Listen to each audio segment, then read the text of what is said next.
Kala ko dati, ako na ang pinakamasamang lalaki sa mundo. Meron pa palang mas demonyong nilalang kumpara sa akin. Pagbabayaran mong ginawa mo sa asawa ko, mapapatay kitang hayop ka! Babawiin ko sa iyo si Belen at papatayin ko ang anak niyo. Wala na sanggol na iiyak sa baryo ito. Hindi ako makakapayag na may mabubuong pamilya sa lugar na ito. Wala nang mabubuong pamilya! Tama na ang satsat! Simulan na natin ang laban!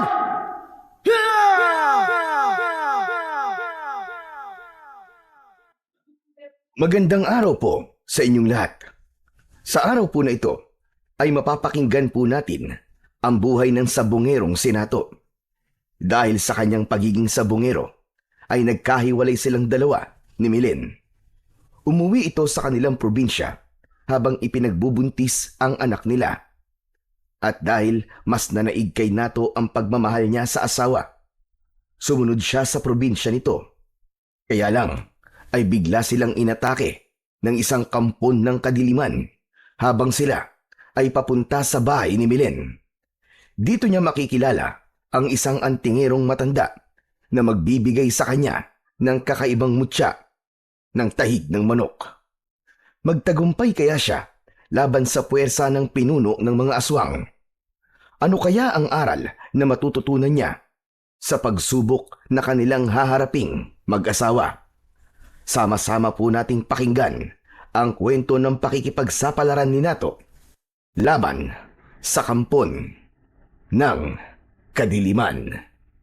Ngunit bago po ang lahat mga idol, huwag po nating kalimutan mag-subscribe at i-hit ang notification bell sa aking YouTube channel na The Voice Addict at Apong Isaak para sa mas marami pa pong makapigil hiningang kwentong aswang at katatakutan mula sa mundo ng kababalaghan.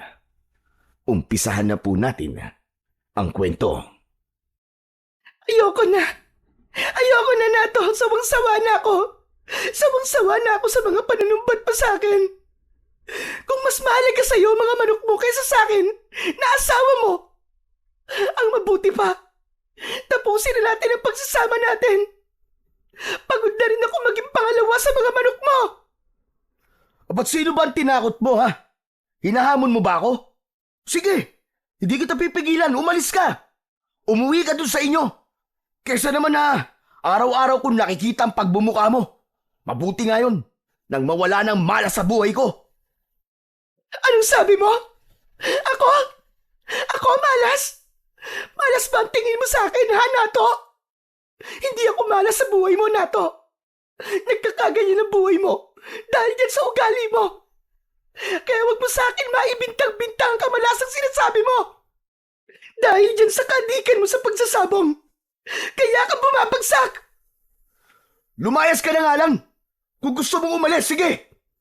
Pero itong tatandaan mo, huwag kang umasa na susundan kita at susuyuin doon, ha? Dahil hindi ko gagawin yon. Buisit ka. Ikaw ang una nagsinungaling sa akin. Hindi mo sinabi sa akin na hindi na pala ako ang una sa buhay mo. May inauna ng lalaki sa buhay mo at yun ang hindi ko matanggap-tanggap. Pakiramdam ko, niloko mo ko. Kung ganon, wala ka naman palang pagmamahal sa akin. Hindi mo ako totoong minahal, Nato. Huwag ka na nga magdrama dyan. Kasalanan mo naman yan eh. Magsasabong na ako nung hindi pa kita nakikilala. Mas may pakinabang pa ang mga manok ko kesa sa'yo. Ang sakit mo naman magsalita. Pagsisisihan mo ito, Nato. Tandaan mo yan. Hindi mo makikilala ang anak natin. Hindi kita ipapakilala sa anak ko bilang ama niya. Sino tinakot mo, Milen? Baka nga hindi pa sa akin ang batang yan eh. Isang malakas na sigaw ang narinig ni Nato mula kay Mang Ronnie. 9 na buwan na ang lumipas matapos ang sagutan nilang mag-asawa bago ito umuwi sa probinsya at tuluyang iwan siya. Aaminin niyang nasasaktan pa rin siya sa ginawang pangiiwan sa kanya ng asawa. Upang makalimot, mas lalo siyang nalulung sa pagsasabong. Nagpatalo siya ng malaking pera sa sugal hanggang sa maibenta na niya pati ang kanilang bahay ni Milen. Habang nakikitira na lamang siya sa kanyang amang si Mang Ronnie. Bilang tambay, habang panay lang ang himas ng mga manok. Nawala ng direksyon ang buhay niya. Kahit ganun ang nangyari sa kanya, hindi pa rin siya tumitigil sa kanyang pagsasabong. Dumating pa nga sa punto na ipinakulong siya ng sarili niyang ama sa rehabilitation center para sa agaran niyang paggaling. Kaya lang, wala talagang epekto sa kanya. Parang nakadikit na sa kanyang isip ang pagkahilig niya sa mga manok. Nato, kanina pa ako nagsasalita rito. Hindi mo ako naririnig. Ang layo ng tanaw mo. Para kang may malalim na iniisip Siguro'y naiisip mo na ngayon ang ginagawa mo sa asawa mo. Nagsisisi ka ng hinayaan mo siyang iwan ka niya. Tay, pwede po ba? Pabayaan niyo na lamang po ako. Diyan ka magaling ang pabayaan ka. Yan na lang ba ang gagawin mo maghapon? Ang maghimas ng tandang na panabong? Hindi mo ba ahabulin ang asawa mo, ha? Ano na to? Puntahan mo siya. Suyuin mo. Dahil kasalanan mo naman Tay, ano ba? Hindi ko po gagawin yun. Siya ang umalis ng bahay Natuto siyang umalis, kaya matuto siyang bumalik. Wala po akong kasalanan sa kanya. Siya ang may kasalanan sa akin. Ano sabi mo? Ganon-ganon na lang ba yun, ha? Kung hindi ka na interesado kay Milen, bakit mo pa siya pinakasalan? May paiyak-iyak ka pa sa akin, tabuho ka. Dahil sabi mo, gusto mong pakasalan si Milen. Pagkatapos pababayaan mo lang siyang umuwi ng probinsya nila? Ay, pambihira ka. Ipagpapalit mo ba mag-ina mo sa mga manok mo na yan? Huwag mo nang iparanas sa magiging anak mo ang mga naranasan mo noon nung iwan tayo ng nanay mo at sumama sa ibang lalaki. Ang mga manok din ang dahilan kung bakit nawasak ang pamilya natin. Tay, hindi po ang manok ang dahilan kung bakit tayo iniwan ni nanay. Malandi siya, yun. At makate. Kaya yun, nagpakamot sa iba. Aba, Nato, hindi ko na yata nagugustuhan ng mga salitang naririnig ko sa bibig mo, ha? Hindi kita tinuruang maging ganyan sa nanay mo, ha? Kahit kumabit pa siya sa iba't ibang lalaki, siya pa rin ang nanay mo. Kaya dapat marunong ka pa rin rumispeto sa kanya. Dahil siya pa rin ang iyong ina kahit bali-baligtarin man ang mundo. Respeto. Isa lang ang alam ko, Tay. Iniwan po tayo ni nanay dahil sa lalaki niya. Kasama ako sa mga tinalikuran niya. At ang tungkol naman po sa amin ni Belen, iba po ang sitwasyon namin sa inyo. Saka hindi niyo po ako naiintindihan Masamang-masama ang loob ko sa babaeng yun. Dahil niloko niya ako. Baka nga, hindi pa ako ang ama ng ipinagbubuntis niya Kaya hindi niyo po ako mapipilit na sumunod sa kanya. Hindi, kahit kailan. Paano nga kung anak mo ngang ipinagbubuntis niya? Ano pang ipinagkaibo mo sa iyong ina, Nato? Ano ba ang dahilan at nauwi sa paghihiwalay ang pagsasama niyo ni Milen? Aba, 9 na buwan mo na siyang tinitiis magmula nang kayo ay maikasal. Kaya alam ko na hindi lang simpleng away ang pinagsimulan ng paghihiwalay ninyo. Pero kahit gaano pa kalaki ang hindi nyo pagkakaintindihan, isipin mo na lang sana ang anak mo. Lalabas siya sa mundo nang hindi ka niya nakikita at nakikilala. Aba, Nato, kaya mo ba yun? Hindi ko talaga siya pupuntahan, Tay. Kahit ano pang sabihin nyo. Dahil di ko matatanggap na hindi na siya malinis ang makuha ko. Hindi ako nakauna sa kanya. Niloko niya ako, Tay.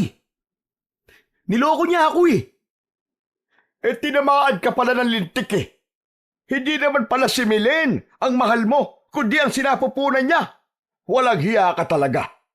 Kung ako ang ama ni Milen, baka napatay kita. Baka nilaslas ko ang leg mo. Hindi sapat na batayan kung malinis o hindi ang babae. Kung totoong minahal mo siya, tatanggapin mo siya ng buong buo. Hindi yun kawalan sa pagkalalaki mo. Ang kawalan sa lalaki ay yung hindi marunong manindigan. Baka gusto mong itakwil kita. Ano pang ipinagkaiba mo sa mga lalaking takot sa responsibilidad? Malay mo naman, kung may mga dahilan kung bakit siya nagkaganon, hinusgahan mo na kagad. Hala, sige, mag-impake ka ng mga gamit mo at hahabulin natin ang asawa mo. Pupuntahan natin si Milen. Tay, hindi niyo ako mapipilit. Kung gusto niyo, kayo na lang ang humabol sa kanya. Dito na lamang ako. Aba, bakit ako? Ikaw tong asawang hinayupak ka. Hindi si Milen ang iniisip ko, kundi ang magiging apo ko. Kapag hindi ka sumama sa akin, sinasabi ko sa'yo, Nato, kakalimutan kong anak kita. Itatakwil talaga kita. Nakakahiya ka. Nakakahiya ka bilang isang lalaki. Paniguradong halos isumpa ka ng mga biyenan mo kapag naalala nila ang pangalan mo. Hindi ako nakakasigurong sa akin nga ang batang pinagbubuntis ni Milen, Tay. At ayokong umasa dahil niloko na niya ako eh. Hindi siya naging tapat sa akin. Pati mga manok ko, pinakikialaman niya. Natural! Asawa mo siya eh. Nakukuha mo pa magsabong kahit walang-wala na kayo. Siraulo na to. Sino ba namang matinong asawa ang tatanggap sa'yo? Nako talaga. Ako nahihiya sa mga magulang ni Milen dahil dyan sa pinaggagawa mo. Kaya sasama ka sa akin, sa ayaw at sa gusto mo. Hindi nyo nga po ako mapipilit, Tay. Wala na akong pagmamahal sa babaeng yon. Isang malakas na suntok ang dumapo sa muka ng may 25 taong gulang na si Nato mula sa kanyang ama. Bumagsak siya sa lupa kasama ng tandang na hawak niya.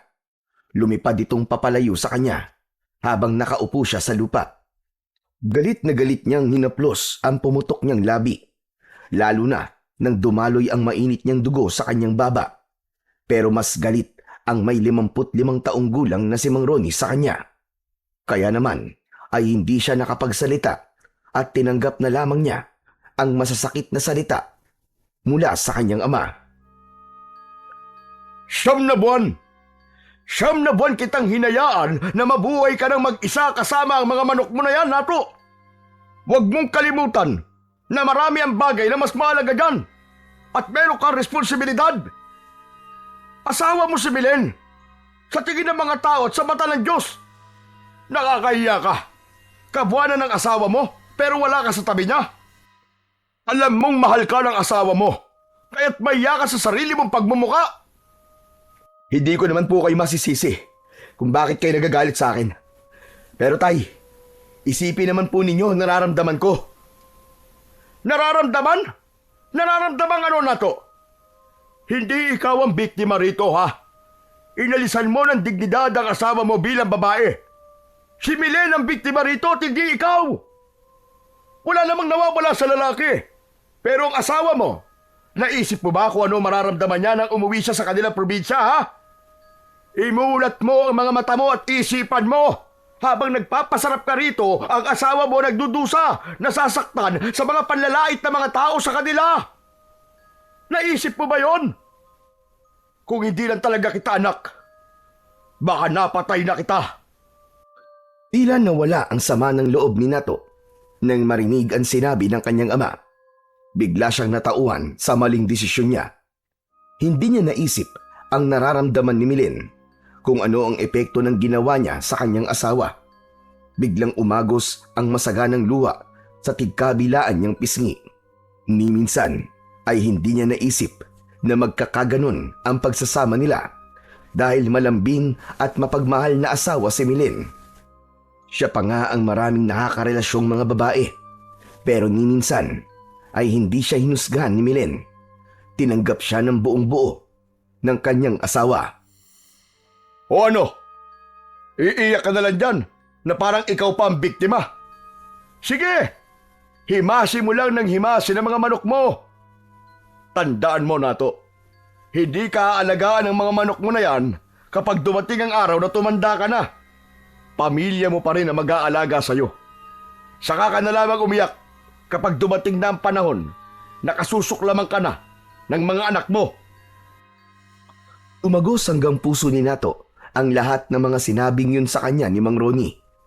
Masakit yun na parang pinipiga ang kanyang dibdib. Ni hindi yun sumagi sa kanyang isip. Kaya naman, wala sa loob na bigla siyang napatayo at lumapit sa kanyang ama. Tay, samahan niyo po ako. Pupuntahan ko po si Milen. Patawarin niyo po ako sa mga nagawa ko. Nagkamali po ako, Tay. Abay, dapat lang nasundan mo siya, anak. Saka hindi ka sa akin dapat humingi ng tawad, kundi kay Milen, sa asawa mo. dahil sa kanya ka nagkamali. Ayusin mo na ang buhay mo, pati na ang sarili mo, anak. Malapit ka na maging ama, aba. Panahon na para mag-mature ka na. Dapat marunong kang manindigan. Hindi maganda sa isang lalaki ang maging duwag sa responsibilidad. Asawa mo si Milen. Tanggapin mo siya ng buong buo. Kagaya ng pagtanggap niya sa'yo. Salamat po, Tay. At ipinaintindi niyo po sa akin ang mga pagkakamali ko. Sige na, ayusin mo na ang sarili mo at mag-iimpake na rin ako ng konting mga damit sa bag. Abot pa naman natin ang last trip ng biyaheng pabikol. Ilang oras ang dumaan nang maihanda ng mag-ama ang kanilang mga gamit. Papunta sila sa probinsya ng asawa, sa Camarines Norte, sa bayan ng Dait. Isang beses pa lang siyang nakakapunta sa baryo ng asawa noong siya ay namanhikan kay Milen. Kaya naman, alam niyang hindi magiging madali ang pagpunta roon dahil kakailanganin nila ang 9 na oras na biyahe mula sa Batangas papunta sa lugar ng asawa. Gabi sila bumiyahe ni Mang Ronnie para madaling araw ay makakarating na sila ng Dait. Nag-abang silang dalawa sa tapat ng palengke ng Santo Tomas at nag-abang ng bus papuntang Dait. Hindi nga nagtagal ay nakasakay na sila ng bus. Habang nakaupo sa pangdalawahang upuan ng sasakyan ay hindi maiwasan ni Nato ang hindi kabahan.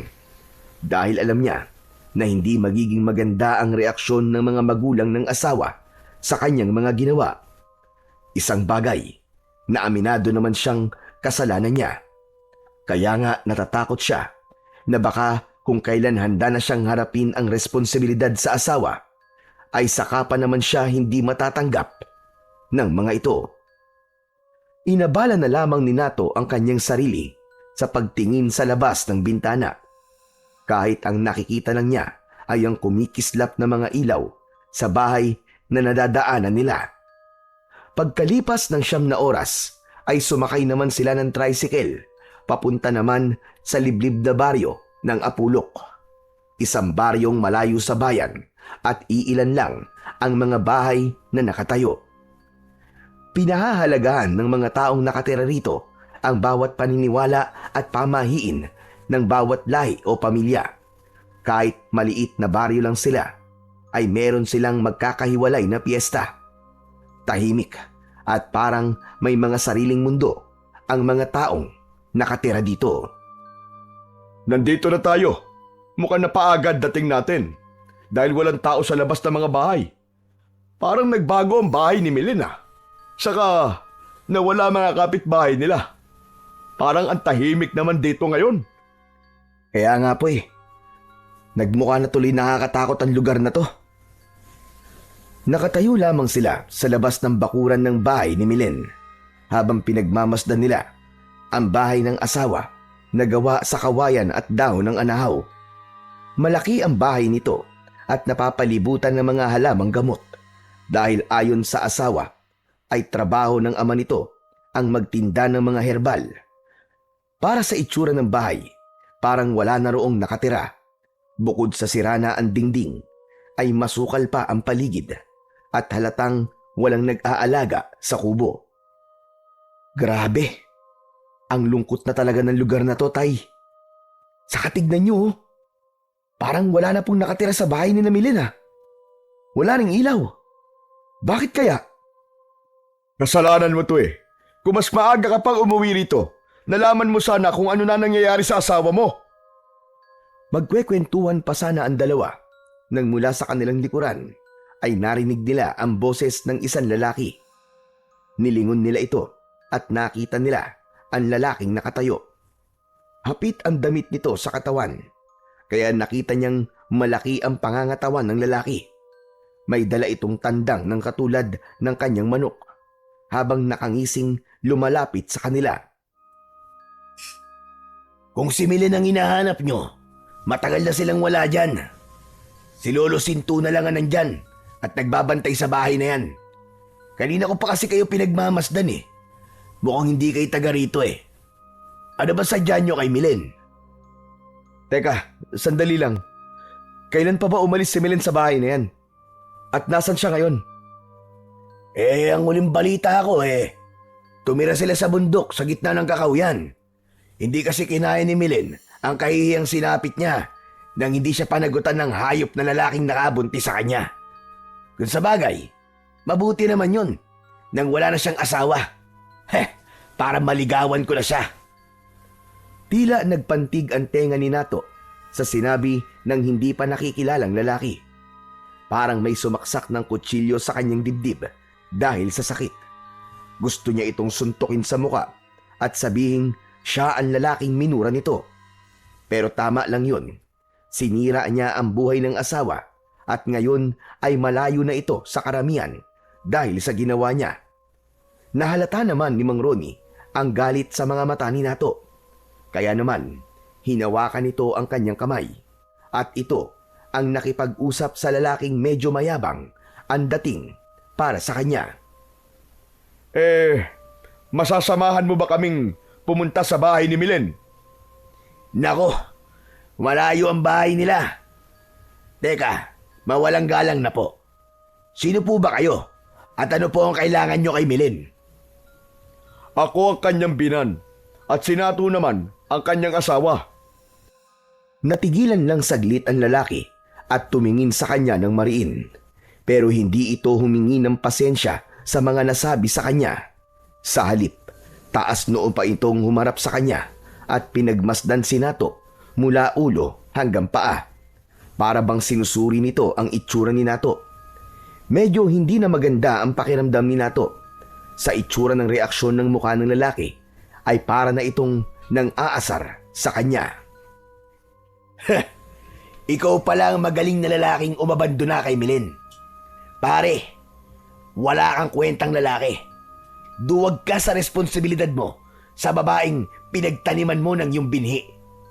Mukha ka namang lampe. Ano kayang nagustuhan ni Milen sa'yo? Teka, sandali lang. Kanina ka pa. Baka gusto mong dito pa lang pagulungin ko yung ulo mo sa suntok ko. Sino ka ba ha? Kaano-ano ka ba ni Milen? Baka gusto mo magkasubukan tayong dalawa nang malaman mo kung sino sa ating dalawa ang lampa. Teka, konting lamig lang pre. Baka nakakalimutan mong dayo ka lang rito at teritoryo ko ang lugar na to.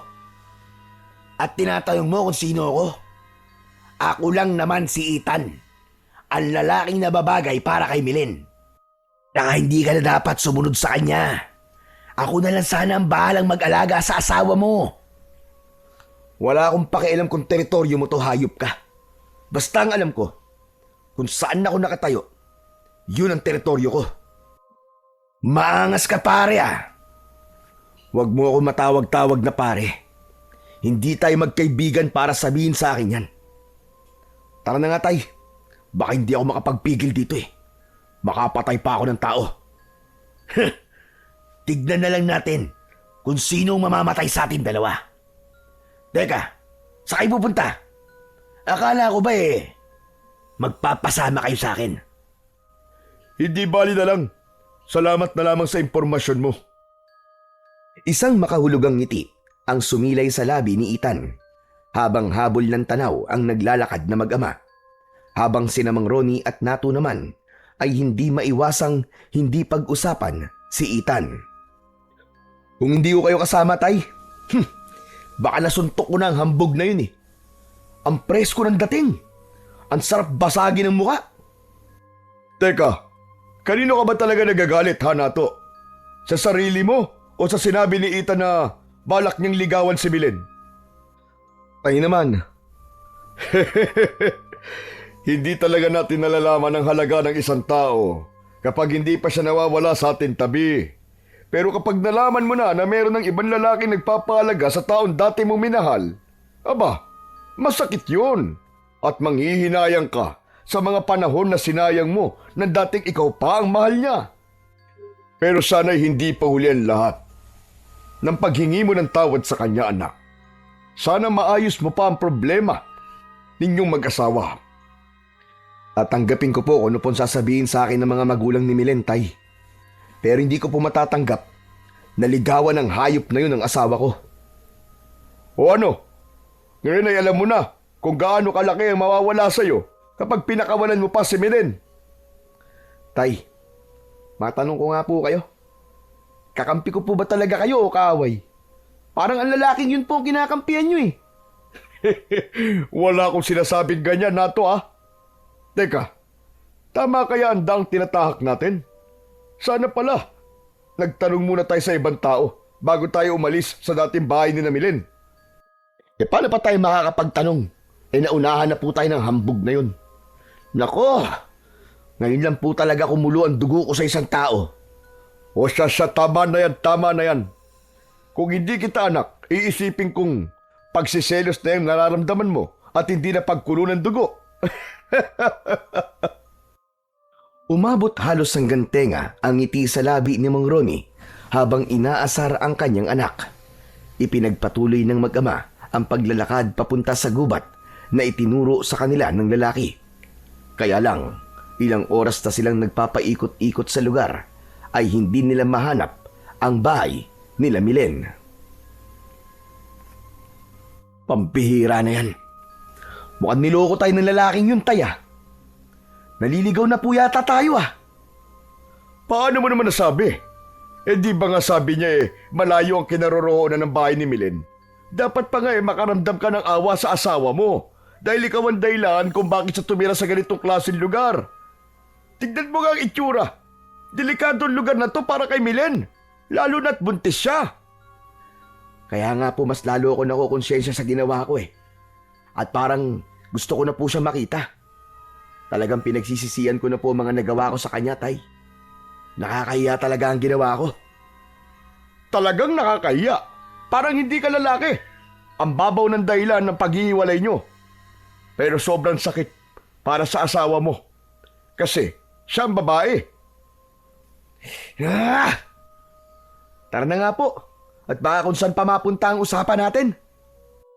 Ipinagpatuloy na ng mag-ama ang paglalakad. Pagsapit nila sa gitnang kakahuyan, ay biglang pinagtaasan ng balahibo sa katawan si Nato. Inilinga niya ang kanyang paningin. Ang kagubatan ay nananatiling tahimik, ngunit hindi mapayapa. Tila may bumabalot na kakaibang enerhiya sa hangin.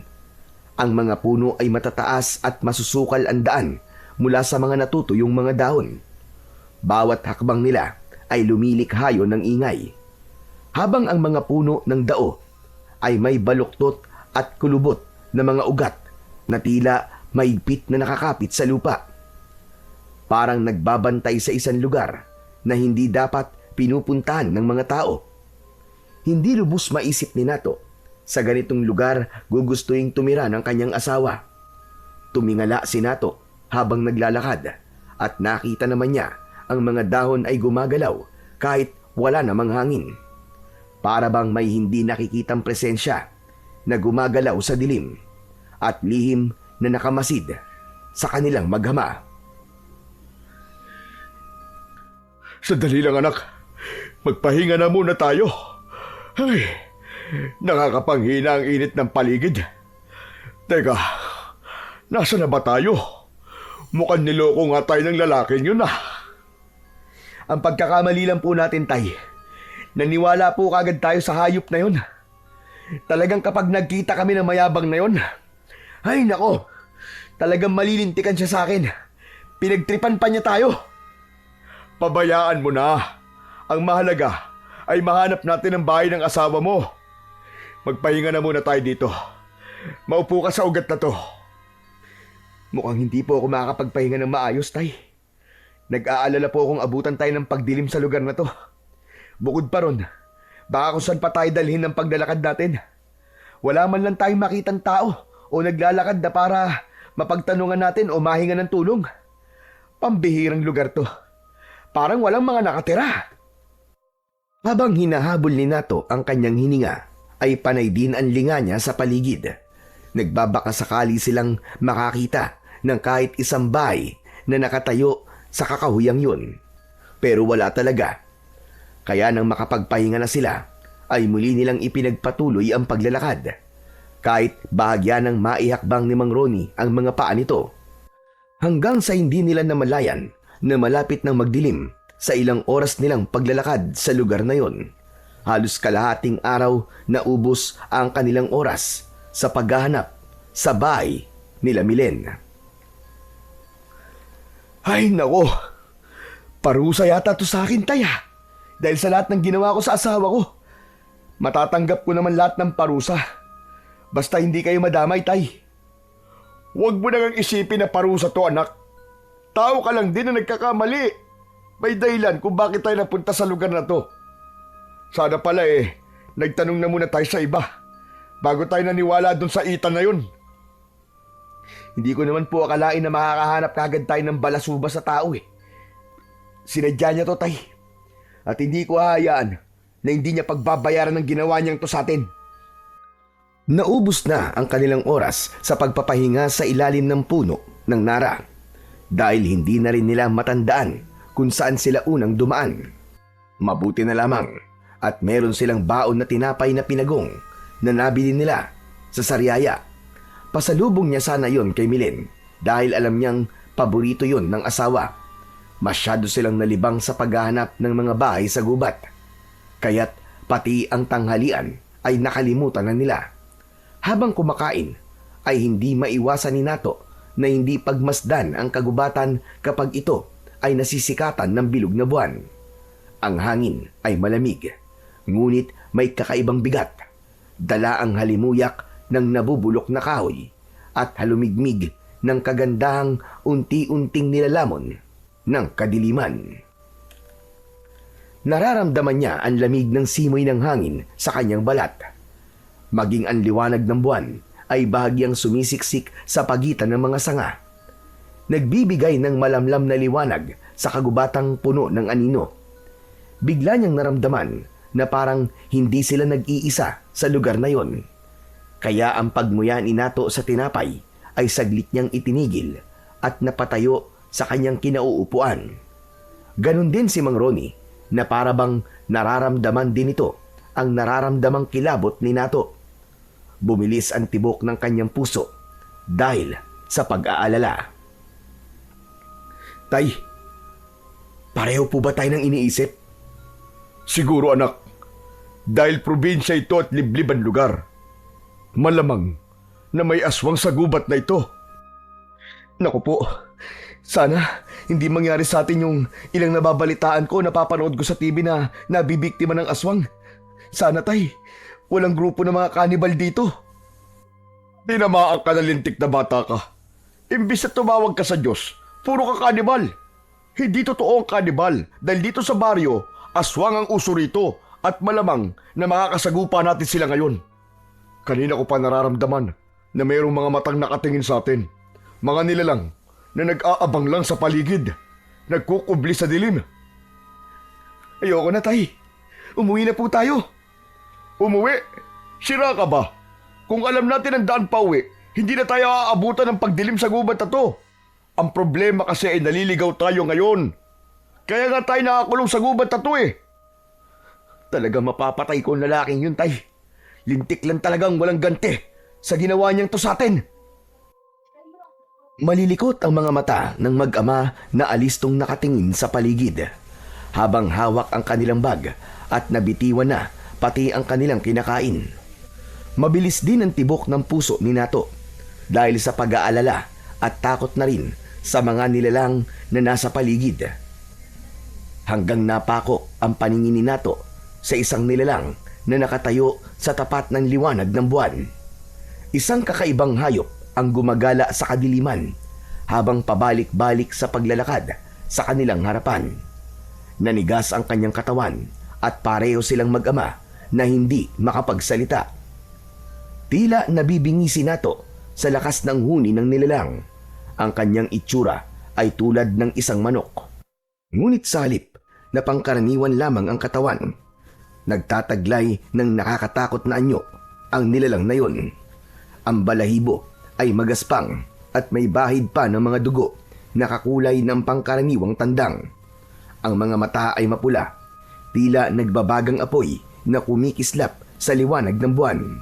Ang kanyang tuka ay matalim, tila yari sa bakal na handang lumapa sa sino mang haharang sa daraanan nito. Ang huni nitong tilaok ay masakit sa kanilang tenga na para bang gustong basagin ang kanilang pandinig. Tay, anong klaseng nilalang yan? Bakit parang hindi siya ordinaryong manok na tandang? Walang ordinaryong manok, anak, na ganyang kataas na halos kasing taas ng ason lobo. Sila ay masasamang elemento na nakatira sa gubat na to. Isang aswang. Kampon sila ng kadiliman. Ano, Tay? Aswang? Ngayon lang po ako nakakita ng ganyang klaseng aswang, Tay. Diyos ko, nasa panganib po tayo, Tay. Kahit ano mangyari, Tay, walang iwanan ha. Tinubukan ni Nato na lumapit sa kanyang ama at hindi inaalis ang tingin sa aswang na nasa harapan nila. Sa kanila nakita ang ibang kakayahan at itsura ng aswang na tandang. Tila ipinapakita nito sa kanila kung gaano ito kalakas. Kapag gumalaw ang aswang na tandang ay hindi tulad ng isang karaniwang manok. Ang mga paa ay mahaba at matutulis. Hawig sa paa ng isang pangil ng halimaw. Ang pagaspas ng pakpak ay hindi nagpapakawala ng alikabok, kundi ng malamig na hangin may dalang kakaibang kilabot. Ang huni naman ay hindi isang karaniwang tilaok, kundi isang nakakapanghilakbot na sigaw na tila panaghoy ng mga kaluluwa. Napaatras ng hakbang ang dalawa habang magkahawak ang mga kamay. Ramdam na ramdam nila ang takot ng bawat isa. Niwala silang panlabang armas sa nilalang na nakaharang sa kanilang dinaraanan. Sa ganitong anyo, ang aswang na mukhang manok ay hindi isang ordinaryong nilalang. Kaya nang sumugod ito papalapit sa kanila, ay hindi na rin sila nag-aksaya ng panahon. Mabilis silang tumakbo na para bang hinahabol sila ng 10 demonyo. Halos hindi lumapat ang kanilang mga paa sa lupa. Ni hindi nakaabot ang aswang sa kanila dahil nagpaekis-ekis sila sa daan at sinubukan nilang mailigaw ang nilalang. Subalit bigla silang napahinto sa pagtakbo at pasadsad na tumigil sa isang halamang gubat na merong isang nilalang na nagtatago sa likuran. Balak sana nila doong magtago, kaya lang natagpuan nila ang isa pang aswang na manok. Tay, mukhang hindi lang po isang nilalang na umahabol sa atin. Parang marami po sila. Silipin na muna natin, anak. Baka naman nagkakamali lang tayo ng akala. Huwag na po, tara na po, Tay. Baka maabutan pa po tayo ng aswang na humahabol sa atin eh. Umalis na po tayo rito. Kung totoo may mga nilalang na ganito sa lugar na to, nasa panganib po ang buhay ng mag-ina ko, Tay. Diyos ko, hindi ko mapapatawad ang sarili ko kapag meron nangyaring masama sa aking mag-ina. Akma na sanang aalis ang mag-ama para sana ay lumayo sa halamang gubat na yon. Pero bigla silang nakarinig ng mga ugik ng isang baboy na parang nasasaktan. Nilapitan nila ang bagay na gumagalaw sa likod ng malagong halaman. Kahit madilim, ay nakatulong pa rin ang liwanag na nagmumula sa bilog na buwan. Maingat ang kanilang mga hakbang papalapit sa nilalang na nagtatago sa mga halaman. Habang pigil ang hininga ni Nato na hindi inaalis ang paningin sa halaman. Habang si Mang Ronnie naman ay maingat na dumampot ng kahoy sa lupa.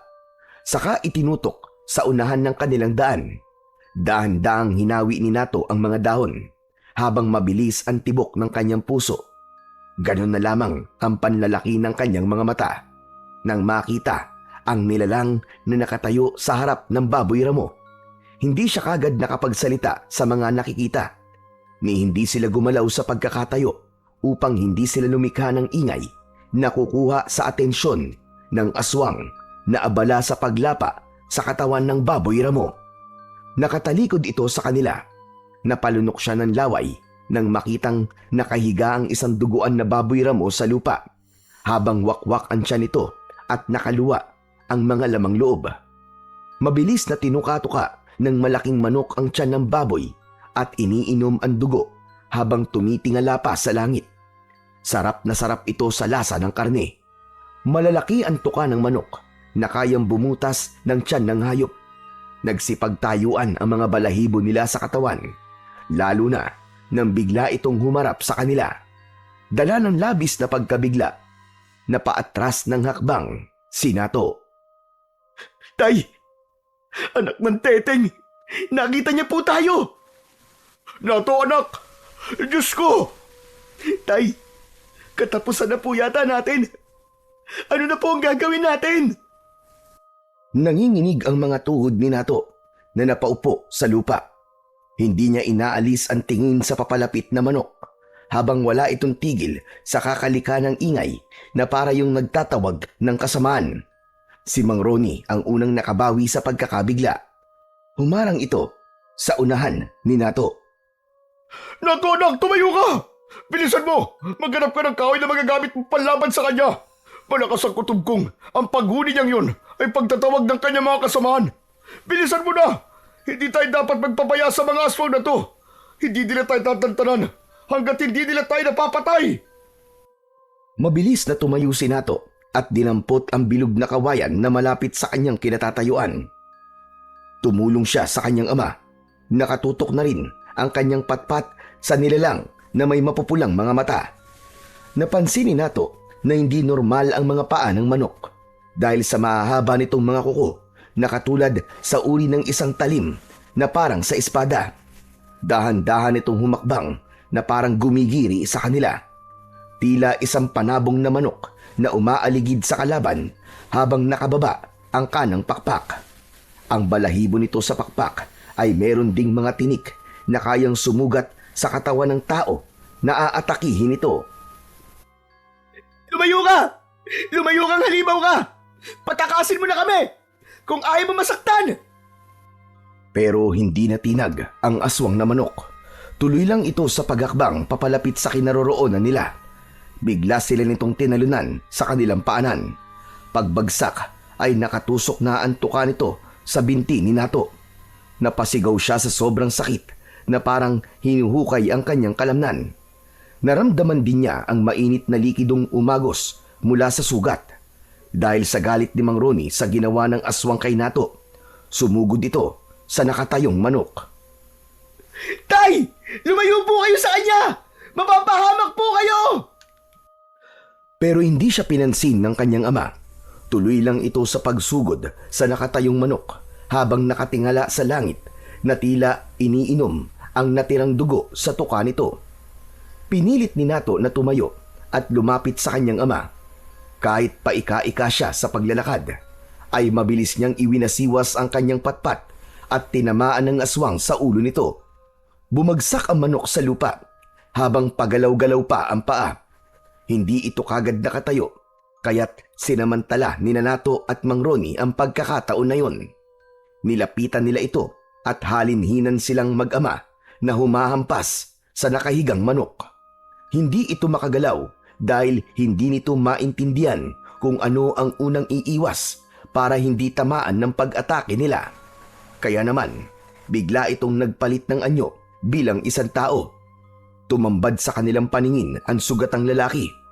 Wala itong saplot sa katawan na parang binalutan yun ng makintab na likido. Nanginginig ang katawan na yakap ang sarili habang umuungol dahil sa sakit. Hindi sila makapaniwalang totoong aswang ang manok na nakalaban nila. Sinubukan ni Nato na tignan ang muka ng lalaking nakasubsob ang muka sa lupa. Subalit nakiusap ang lalaki. Hayop ka! Ayaw mo pa magpakita ng mukha, ha? Papatayin mo pa ako! Ang dapat sa'yo ay tuluyan ng patayin nang hindi ka na makapambiktima ng tao! Sumagot ang lalaki.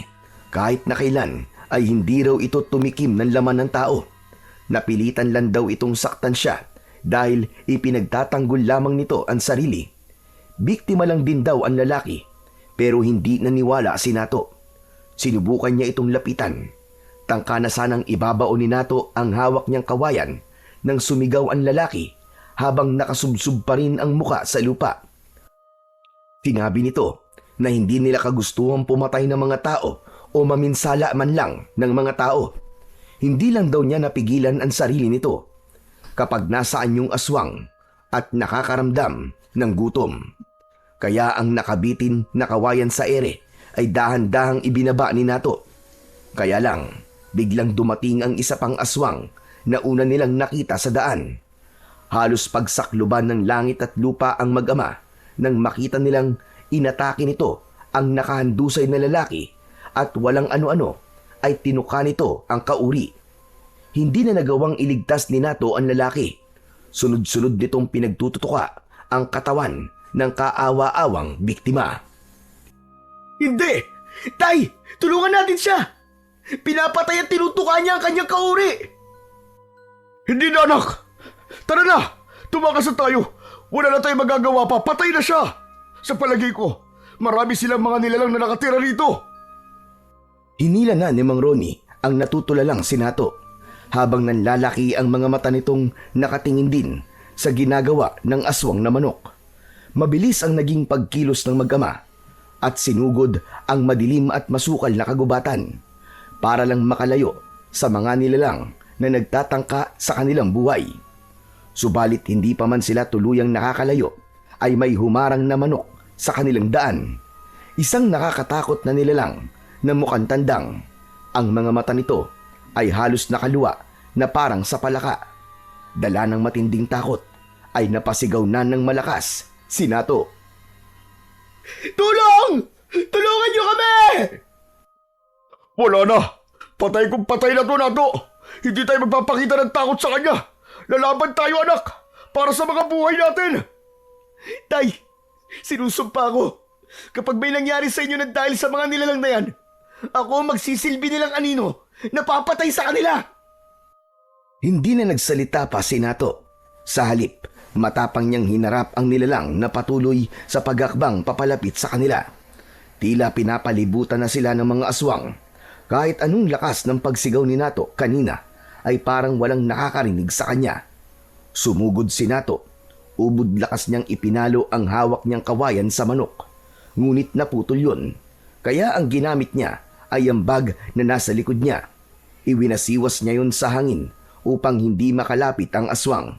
Habang si Mang Ronnie naman ay sumusugod din habang ipinapalo naman ang kahoy sa nilalang. Walang bakas ng takot sa muka ng aswang. Sa halip, para itong ngumingisi pa sa pamamagitan ng pagbuka ng tuka. Naging mahirap sa aswang ang lapitan ang mag-ama. Hindi sila pumayag na muling masaktan ng aswang, lalo na at nararamdaman na ni Nato ang panlalamig ng kanyang katawan dahil sa epekto ng tuka sa kanyang binti. Maya-maya pa ay narinig nila ang malakas na pag-usal ng orasyon ng matandang nasa likuran nila. Isang matanda na may mahabang buhok. Hawak ang isang karet. Wala itong tigil sa pagwasiwas ng talim sa ere hanggang sa tamaan na ang halimaw sa leeg na hindi na nakaiwas sa pag-atake ng matanda. Bumagsak ang aswang na manok sa lupa habang umaagos ang dugo sa leeg nito. Ngunit biglang lumitaw ang iba pang mga nilalang na kasama ng aswang. Lahat ay humakbang ng dahan-dahan papalapit sa kanila. Diyos ko! Sinasabi ko na nga ba? At may mga nakitang tao na bibiktimay ng mga haginok na yan. Sige, lumapit kayo mga halimaw kayo. Nang tuluyan ko ng wasakin ang mga leeg nyo. Sige, lapit pa! Walang bakas ng takot na ipinosisyon ni Lolo Sinto ang hawak nitong karet. Inatake ng matanda ang papasugod na malaking manok na may nakasabit pang laman loob ng baboy sa tuka nito. Mataas itong lumipad para tukain ang matandang nakatayo. Pagbagsak ng manok ay sinalubong naman ito ng karet ng matanda sa leeg. Bumulwak ang dugo sa leeg nito at pasadsad na bumagsak sa lupa. Tinabayan ito ng lapit sa pinagbagsakan na lupa, saka walang tigil nitong pinagtatataga ang katawan nito. Saka naman ginilitan ng matanda ang leeg nito hanggang sa mapugot yun. Pagkatapos ay nagkikikisay ito sa lupa na parang nakukuryente. Mabilis na nilapitan ni Lolo Sinto, sina Mang Ronnie at Nato. Saan ba ang punta nyo? At kahit gabi na naririto pa kayo sa gubat. Sandali lang. Mukhang hindi kayo mga taga rito. Ang totoo po niyan, kanina pa po kaming umaga na nandito sa gubat. Naligaw po kami sa paghahanap sa bahay ni Milen. Ito nga po, at natuka ng aswang sa binti si Nato, ang anak ko. Nako, hindi pwedeng tumagal ang sugat ng anak mo dahil sa kamandagdang aswang. Si Milen ba ang hanap nyo? Apo ko siya at nasa bahay ko siya ngayon. Kinuha ko siya dahil hindi nga siya tinitigilan ng mga aswang na yan. Ngayon na kasi ang kabuanan niya. Kumusta na po ang asawa ko? Ayos lang po ba siya, Lo? Hindi ito ang tamang lugar para magkumustahan. Tara na, kailangan magamot kagad ang sugat mo. Tinulyapan lang ni Lolo Sinto ang nakahigang walang buhay na manok. Saka naramdaman ni Nato ang pag-alalay ng matanda at ng kanyang ama sa tigkabilaan niyang braso, habang habol ang sariling hininga dahil sa tumitinding sakit ng kanyang sugat. Pagkalipas ng 10 minuto nilang paglalakad, ay narating na nila ang bahay ng matanda na yari sa kawayan at kugon. Ang palibot naman ng bakuran nito ay sagana sa mga tanim na sambong at iba pang mga halamang may kinalaman sa ginagawa ng matanda. Sa tingin niya ay isa rin itong albularyo, kaya naman nakahinga siya ng maluwag dahil siguradong ligtas ang kanyang mag-ina. Pagpasok nila sa loob ng bahay ng matanda, ay kagad na hinanap ng kanyang mga mata si Milen. Subalit ang mga magulang ng asawa ang naratnan niyang nagulat sa pagdating nila. Bumakas sa mukha ng mga ito ang galit at balak pasana ng ama ni Milen na suntukin siya sa mukha. Pinigilan lang ito ng matanda dahil sa tama niya sa kanyang binti. At dahil sa kaguluhan sa sala ng bahay, ay lumabas si Milen. Walang ekspresyon ang mukha nito at hindi man lang siya tinapunan ng tingin. Tila naramdaman niya ang kirot sa kanyang dibdib. Nasanay siyang nasa kanya ang palaging atensyon ng asawa. Nang mga sandaling yun ay hindi na nakapagsalita si Nato habang nakatingin sa tiyan ng asawa. Malaki na yun at halatang malapit na itong magsilang. Inilalayan siyang umupo ng matanda sa upuang may sandalan na gawa sa tabla ng Nara. Maupo ka na muna dyan at mag-usap kayong mag-asawa. Mirna, Ruel, pati na ikaw na ama ng lalaking ito. Lumabas na muna tayo nang makapag-usap sila ng maayos. Ako po si Ronnie, Tatang. At siya po ang aking anak na si Nato. Alam ko pong kayo si Lolo Sinto dahil nabanggit na kayo sa amin ng hayop na lalaking nanloko sa amin kanina. Ano ka mo? Sinong lalaki ba nakausap nyo? Sa pagkakaalala ko ho Ethan daw po ang pangalan niya. Humanda talaga siya sa akin sa oras na magkita kaming dalawa. Teka, abay tinamaan ng lintik. Bakit naman kayo itinuro sa mapanganib na gubat na yon? Mabuti na lang at nakawala si Texas ko. Kung hindi, malamang na hindi na kayo nakarating dito ng buhay. Dahil sa sinabi ni Lolo Sinto ay sakalang napatingin si Milen kay Nato. Bakas sa mukha ng babae ang matinding pag-aalala pero hindi lang nito ipinapakita. Sa halip ay nanatili itong nakatayo sa gilid ng pintuan ng silid na nilabasan nito. Nahagip pa ng kanyang mga mata ang pag-irap sa kanya ng biyenan niyang babae na si Aling Mirna. Maya-maya pa ay lumabas na ang mga ito at silang dalawa na lang ni Milen ang natitira. Walang gustong magsalita at nagpapakiramdaman kung sino ang mauunang magsasalita. Si Nato ang nagpaubaya dahil siya naman ang may kasalanan ng lahat kung bakit sila nagkahiwalay na mag-asawa. Milen, patawarin mo ako kung nasaktan kita at 9 na buwan kitang natiis na hindi makita. Milen, sana'y hindi pa huli ang lahat. Itinaya ko ang buhay ko para lang makita ka. Tignan mo, malalim ang sugat ko sa binti. Wala akong pakialam. Sana hindi ka na sumunod dito. Hindi naman kita kailangan eh. Isa pa, kaya ko naman buhayin mag-isa ang anak ko. Alam kong masamang-masama ang loob mo sa akin, Milen, dahil sa mga nasabi ko sa iyo. Sana'y bigyan mo pa ako ng isa pang pagkakataon para makabawi sa lahat ng pagkukulang ko sa inyo ng anak natin. Anak natin? Hindi ba't sinabi mo sa akin na hindi mo to anak? Bakit ka ba nandito? Ang mabuti pa'y lumayas ka na sa bahay namin. Dahil kung hindi, hindi ka na makakalabas dito ng buhay. Pabayaan mo na kami. Akala ko, iba ka sa mga lalaking nakilala ko noon. Na hindi pagpapalit ang pamilya sa bisyo at pagsasabong. Pero nagkamali ako. Kagaya ka rin nila ng mga irresponsableng asawa. Marami na akong mga pinagdaan ng hirap. Nabuhay akong hindi umaasa sa lalaki. Magagawa ko rin yun, kahit wala ka.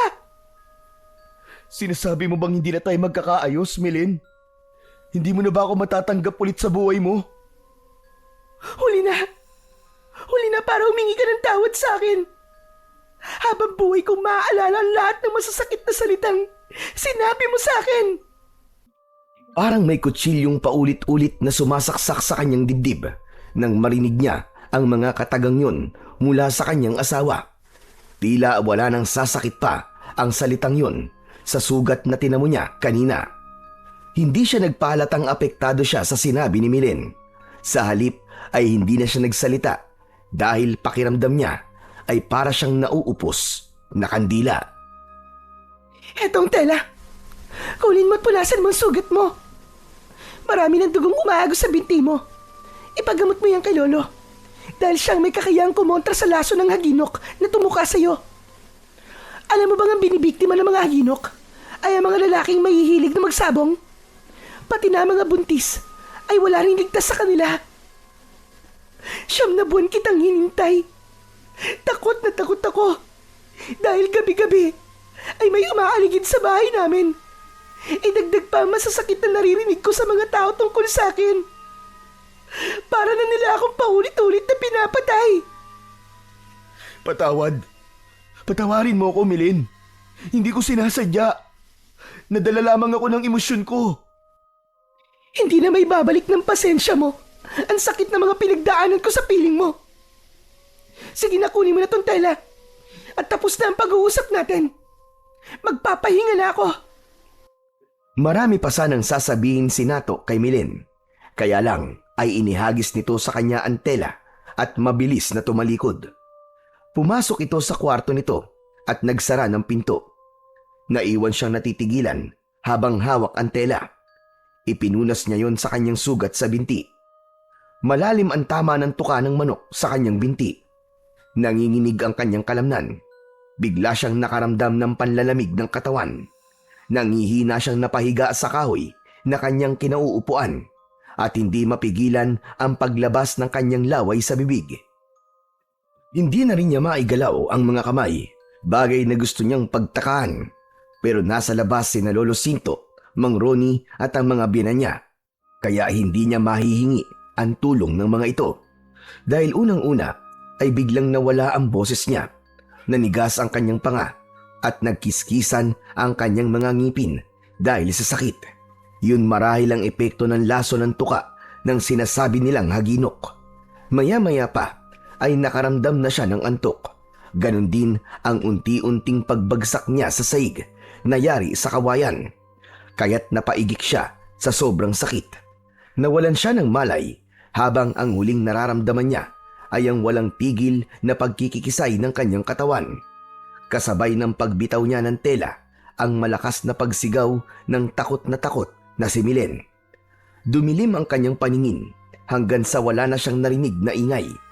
Para siyang dinala sa isang saradong silid. Kinabukasan, naririnig ni Nato ang malakas na boses ng kanyang asawa at ng mga magulang nito. Nakikipagtalo rin si Mang Ronnie sa mga magulang ng babae dahil ang gusto ng kanyang biyenan ay palayasin na sila. Ngunit tumutol naman si Milen. Nay, Tay! Hindi po natin paaalisin si Nato. May sugat po ang kanyang binti. Hayaan na po muna natin gumaling ang mga sugat niya. Si Mang Ruel na ama ni Milen ang hindi nakatiis at galit na lumabas ito ng silid kasama si Aling Mirna. Halata sa mga boses ng mga magulang ng kanyang asawa ang pagkadismaya sa naging desisyon ng anak. Narinig din niya ang pagbalandra ng pinto ng silid habang ang mahinang hikbi ni Milen ang kanyang naririnig. Alam niyang mahirap ang pinagdadaanan ng asawa na hindi naman dapat dahil sa kalagayan nito. Kaya nang bigla itong dumaing na masakit ang tiyan, ay mabilis din siyang bumalikwas ng bangon at tumingin kagad sa asawa. Inalalayan itong umupo ng kanyang ama. Kanina ka pa naman pala gising, pero hindi ka kagad bumangon. Alalayan mo muna tong asawa mo at kakausapin ko lang ang mga magulang ni Milen. Sobra talaga tong ginawa mo, Nato. Biglang naramdaman ni Nato ang labis na panliliit niya sa kanyang sarili dahil sa laki ng kanyang naging kasalanan. Kaya naman, nilapitan niya ang asawa habang pangiwi-ngiwi ang muka nito habang hinihimas ang tiyan. Nilapitan niya ito at tinulungan niya ang babae na hilutin ang tiyan nito. Milen, mahal ko. Ayos ka lang ba? Anong masakit? Alisin mo nga mga kamay mo sa tiyan ko! Milen, pwede ba? Itabi mo muna ang galit mo sa akin, oh. Pinagbabayaran ko na ang kahihiyang ginawa ko sa'yo. Pinagsisisihan ko na ang mga kasalanan ko sa'yo, Milen. Kaya sana mapatawad mo na ako. Bigyan mo pa ako ng pangalawang pagkakataon. Sige ka, kapag namatay ako, hindi mo na ako makakasama. Tumigil ka na nga sa mga paganyan-ganyan mo, Nato! Mas lalo lamang sumasakit ang tiyan ko sa iyo eh. Sige na. Tinatanggap na kita. Talaga? Hindi ka nagbibiro? Hindi nga. Dahil pinag-alala mo kami lahat kagabi. Kaya siguro sumasakit ang tiyan ko ngayon eh. Dahil sa mga nangyayari sa'yo. Pasensya ka na, Milen, ha? Pasensya ka na talaga. Hindi ko alam na malaki pa lang nagawa kong kasalanan sa'yo. Dapat hindi sumasama ang loob mo dahil buntis ka. Pasensya na talaga, mahal ko. May kasalanan din naman ako sa'yo, Nato. Kung naging tapat lang sana ako sa'yo at hindi natakot magsabi sa'yo ng totoo, hindi siguro tayo nagkahiwalay. Kaya nga babawi ako sa'yo, mahal. Pagbigyan mo na ako ng isa pang pagkakataon, oh. Kalilimutan ko na talaga ang mga bisyo ko. Talaga? Hindi ka na magsasabong? Oo, hindi na, pangako. Nabanggit niyo pala si Ethan, ang nagturo ng lugar kung saan muntik na kayo mapahamak. Hanggat maaari, iwasan mo siya, Nato. Siya ang una kong asawa. Siya ang lalaking tinakasan ko noon matapos kaming ipagkasundong magpakasal. Kaya pala, hindi naging maganda ang una naming pagkikita. Hindi ko siya iiwasan dahil may atrasyo sa akin, Milen. Mabuti na lang at nakita kami ni Lolo Sinto doon sa gubat. Kung hindi, malamang hindi na tayo nagkita ngayon. Milen, wala na akong pakialam sa nakaraan mo. Ang mahalaga, sa akin ka na ngayon, mahal ko. Pero, May sasabihin pa sana si Milen sa asawa nang pumasok naman si Lolo Sinto at Mang Ronnie. Nakita nilang hawak na ng matanda ang Texas nito na nakawala kagabi. Hindi niya maiwasan ang hindi mapatitig sa manok dahil kakaiba ang itsura nito. Para bang may malakas na enerhiya siyang nararamdaman dito na hindi pa niya nararanasan sa ibang mga manok na nahawakan niya. Ayun! Salamat naman at gising ka na, Nato. Kumusta na ang pakiramdam mo, iho? Lolo Sinto, ayos na po ako. At nagkaayos na rin po kami ni Milen. Aba, mabuti naman pala kung ganun. Nagkasundo na rin kami ng mga magulang mo, Milen, na kung sakaling magkakaayos kayo ni Nato, ay isasama ka na namin pabalik sa Batangas. At pumayag naman sila. siguro po, ay pagkatapos ko na lang po mga naktay. Hindi maaari, Milen. Kung ayos na kayo ng asawa mo, dapat lamang na sumama ka na sa kanya. Huwag mo nang hintayin na dito ka pa manganak. Alam mong delikado ang sitwasyon mo dito. Hindi ka titigilan ni Ethan. Teka, ano pong ibig niyo sabihin, Lolo Sinto? Kapag ang isang buntis ay manganganak, hindi siya tatantanan ng mga haginok. Para silang mga nauulol na aso sa amoy ng mga sanggol. Delikado para kay Milen ang manatili dito. Lalo pat nagsisimula na silang magbantay sa paligid ng bahay namin. Idagdag pa ang panggugulo ni Ethan kay Milen. Kailan po kami dapat tumalis, Lolo Sinto? Sa ngayon po, ay sumasakit na po ang tiyan ko. Baka dun pa po ako manganak sa bus kung pabiyahe po kami ni Nato. Bukas ng umaga, para hindi ka masyadong mahirapan. Marahil ay dala lamang yan ng matindi mong pag-aalala kagabi kay Nato. Iyak ka ba naman ng iyak eh? E di siyempre, naapektuhan niya ng anak mo. Kung ganun, Milen, totoo ka palang nag-aalala sa akin? Bakit hindi ako mag-aalala? Eh kapag namatay ka, habang buhay kitang hindi na makikita. Oo na. Mag-iingat na ako para sa'yo, Milen. Salamat, ah. Binalingan ng tingin ni Nato ang hawak na manok ng matanda. Tila merong malakas na enerhiyang humihila sa kanya para hawakan yon. Lolo Sinto, kanina niyo pa po hawak yung manok niyo, ah. Mukhang maganda pong panabong yan, ah. Nato, akala ko ba nangako ka na? Huwag ka mag-alala, mahal. Gusto ko lang hawakan ang manok ni Lolo Sinto. Mukhang mahilig din si Lolo sa mga manok na panabong, eh. Meron din po bang sabungan dito, Lolo Sinto? Dati meron, pero ngayon ay wala na. Magmula nang maubos sa mga magsasabong sa lugar na ito. Kasabay ng pagkawala nila, ay dumarami naman ang mga aswang na haginok. Kahit ang isa sa mga ugali nila ay ang magpatayan at gawing pagkain ng bawat isa kapag walang nahahanap na pagkain. Kaya po pala, nakita po namin ni tatay na kinain ng aswang ang lalaking nahuli namin.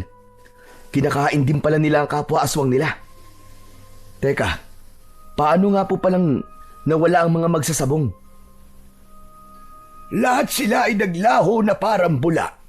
Hindi namin alam kung paano nangyari yun. Maging si Kapitan ay wala na rin nagawa nang misteryosong nawala ang lahat ng mga lalaki sa baryong ito. Iilan na lamang ang nanatili sa lugar na ito. Yun ay ang mga lalaking hindi kailanman sumubok o humawak ng manok. O eto, hawakan mo ang Texas ko.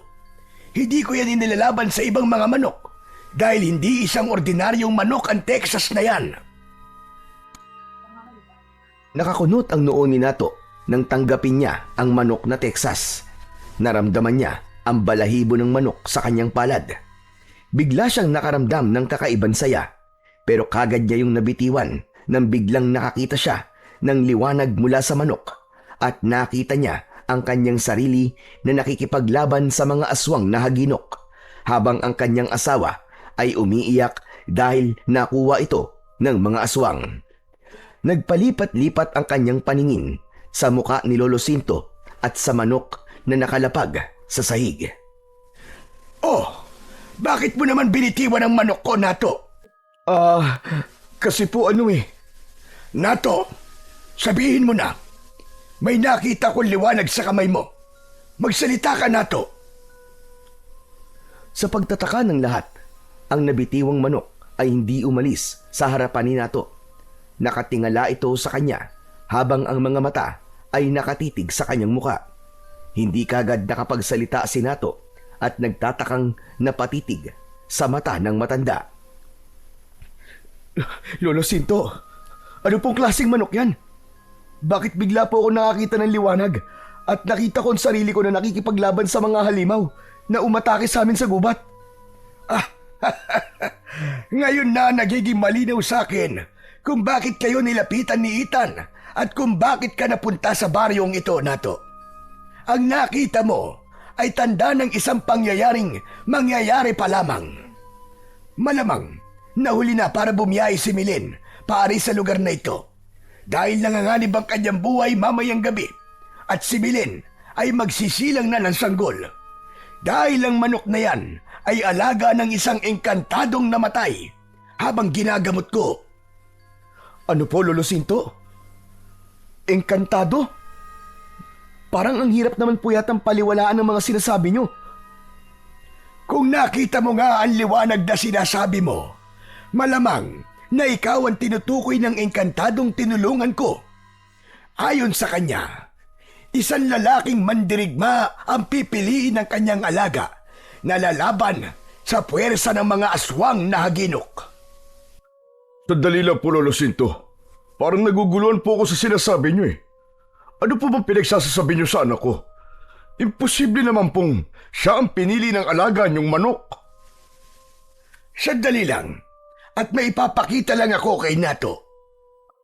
Mabilis na umalis sa kanilang harapan si Lolo Sinto at naiwan ng tatlo na hindi pa rin makapaniwala sa kanilang mga narinig, habang ang kanilang mga dibdib ay malakas ang kaba dahil sa pag-aalala. Ilang sandali lang ay bumalik na ang matanda at may dala na itong maliit na baul. Kasing lapad lamang yon ng palad ng matanda, saka inilapag sa ibabaw ng lamesa na gawa sa kawayan. Binuksan yon ng matanda at kinuha nito ang isang bagay na nasa loob. Ito ang tahid ng aking Texas. Magagamit mo ito laban sa mga aswang nato. Kunin mo. Ano po, Lolo Sinto? Tahid? Ano naman po magagawa ng tahid na to laban sa mga haginok, Lolo? Isang pambihirang mutya ng tahid ng manok ang hawak mo nato.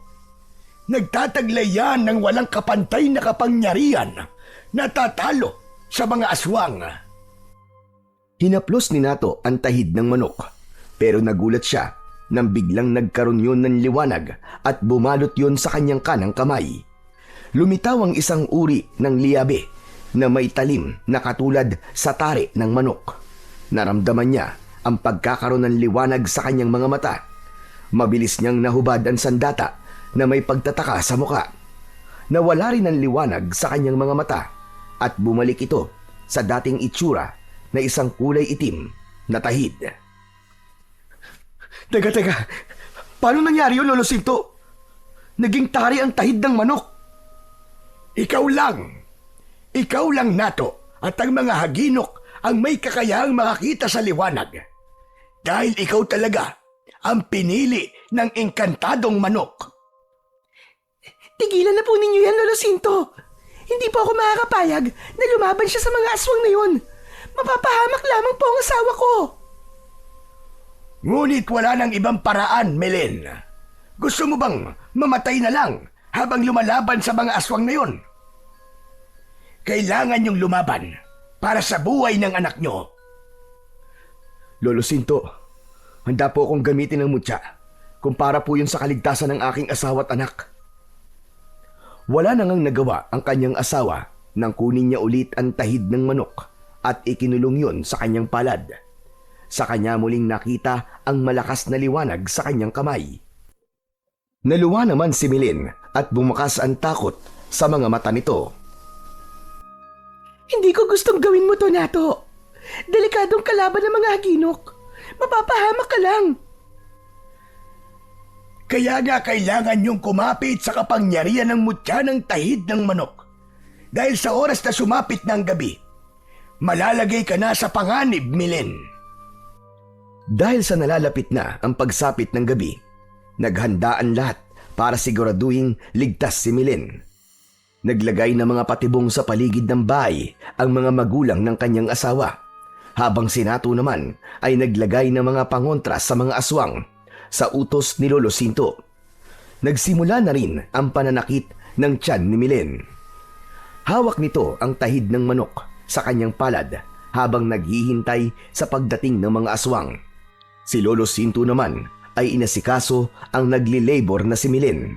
Hindi nagtagal ay nagpakita sa kanila si Ethan na nakatayo sa labas ng bakuran. Kumulo ang kanyang dugo nang maalala niya ang ginawa nito sa kanila ng kanyang ama. Subalit nagtataka siya kung bakit naroroon ang lalaki. Himala! Nakaligtas pala kayo. Nandito ako para mangharana sana kay Milen. Milen! Lumabas ka dyan! Kausapin mo ako! Ang kapal ng mukha mo magpakita pa sa amin pagkatapos ng ginawa mo sa aming hayop ka. Alam mo may asawa na si Milen. Umalis ka na kung ayaw mo mamatay. Ngayon pa ba ako aalis? Ngayon pang alam ko na nang manganganak na siya. Tinamaan ng lintik tong hayop na to. Isa kang aswang. Bakit? Hindi pa ba halata? Nato, malakas ang kutob ko siya ang pinuno ng mga haginok. Tignan mo ang kanyang mga mata. Kahit nasaan yung tao siya, hindi nun maitatago ang kulay ng kanyang mga mata. Pero tay, bakit hindi po siya nararamdaman ng mutya ko? Dahil hindi pa siya nagpapalit ng anyo, anak. Hoy ikaw! Mukhang gusto mo nang mamatay ah! Kapag ipinagpilitan mo na kunin ang asawa ko, ako mismo makakalaban mo. Ako ang papatay sa'yo. Kaya umalis ka na. Ako ang dating asawa ni Milen. Kaya kung sino man ang dapat na umalis sa bahay na yan, ikaw yun. Wala kang karapatan sa kanya. Ang tatay ni Milen na si Mang Ruel ang sumagot sa sinabi ni Ethan, kaya nalaman ni Nato na biktima ang kanyang asawa ng panggagahasa at pananakit ng lalaking una nitong naging asawa. Kaya namatay ang anak ng mga ito. Minura ng ama ng kanyang asawa si Ethan na hindi man lang nagpakitang apektado sa mga sinabi ni Mang Ruel. Akala ko dati, ako na ang pinakamasamang lalaki sa mundo. Meron pa palang mas demonyong nilalang kumpara sa akin. Pagbabayaran mong ginawa sa asawa ko. Mapapatay kitang hayop ka! Babawiin ko sa'yo si Milen at papatayin ko ang anak nyo. Wala nang sanggol na iiyak sa baryong ito. Hindi ako makakapayag na may mabubuong pamilya sa lugar na ito. Wala nang mabubuong pamilya! Demonyong demonyo ka! Sa alingaw pa lang ng pagtawa mo. At wala ka talagang karapatang magkaroon ng pamilya. Dahil sa asal hayop ka. Habang buhay ka na mag-iisa kasama ng mga alagad mong demonyo na kampo ng kadiliman. Kung gusto mo ng laban, pagbibigyan kita. Mamamatay na muna ako bago niyo makukuha ang asawa ko. Matapang ka, ha? Gagawin din kitang alagad, kagaya ng ginawa ko sa iba. Uubusin ko kayong lahat at si Milen lang ang ititira ko. Tama na ang satsat. Ang daldal mo. Simulan na natin ang laban! Maigpit na hinawakan ni Nato ang tahid sa kanyang kamay at sa isang iglap ay biglang nagliwanag yun. Lumitaw ang tari sa pagitan ng kanyang mga daliri. Sumugod si Nato kay Ethan. Si Mang Ronnie at Mang Ruel naman ay nakabantay sa nakasaradong pintuan ng bahay habang pinapanood ang paglampas ni Nato sa bakuran. Bawat pag-atake ni Nato kay Ethan ay hindi siya nakakatama rito. Sa halip ay tinatamaan siya ng malakas na suntok nito sa kanyang muka. Pasadsad siyang bumagsak sa lupa at mabilis din na bumangon habang hindi inaalis ang paningin sa nakatayong si Ethan. Kitang-kita niya na biglang nagbago ang anyo nito kasabay ng paglabas ng maraming mga nilalang sa likod ng mga puno ng kahoy. Biglang nanginig ang katawan ni Ethan. Unti-unting lumiliit ang mga kamay nito habang ang balat ay nagsisimulang gumaspang. Ang mahahabang daliri ay naging matutulis na kuko na parang talim ng espada. Ang braso ay dahan-dahang tumiklop at naging pakpak. Ang baling kinitang katawan ay unti-unting nagiging maliit at sa isang iglap, isang malaking itim na manok ang pumalit sa dating anyo nito bilang isang tao. Isang malakas na pagtilaok ang ginawa nito na tuluyang nagpalitaw sa mga alagad nito at pumwesto palibot sa bahay ng mga magulang ni Milen. Napansin din niya ang mga nakaluwa nitong mga mata. Ito rin ang haginok na umatake sa kanila at humabol sa kanilang dalawang mag-ama. Ipinagaspas pa nito ang pakpak at muling nagsalita. Si Milen lang ang kailangan ko. Pero dahil pakialamero kayo, kayo ang una kong papatayin. Napalingon si Nato sa kanyang ama. Tumakbo siya sa kinaroroonan ng mga ito para iligtas. Hinila niya ang mga ito papasok sa loob ng bahay. Kusang nagpahabol si Nato para sa mga patibong na nagkalat sa paligid. Tay! Kahit na anong mangyari dyan, huwag kayo lalabas ng bahay! Pero paano ka, anak? Ako na po ang bahala rito. Si Milen po ang bantayan nyo.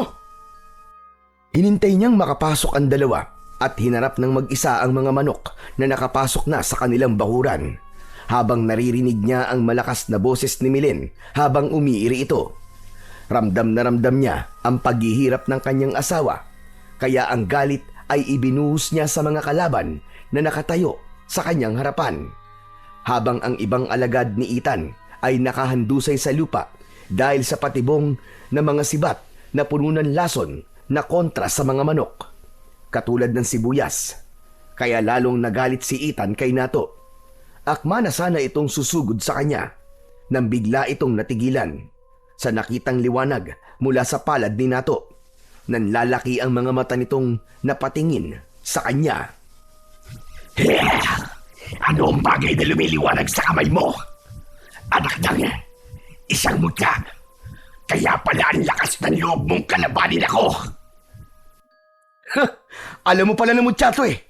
At alam mo ba, ito ang papatay sa'yo.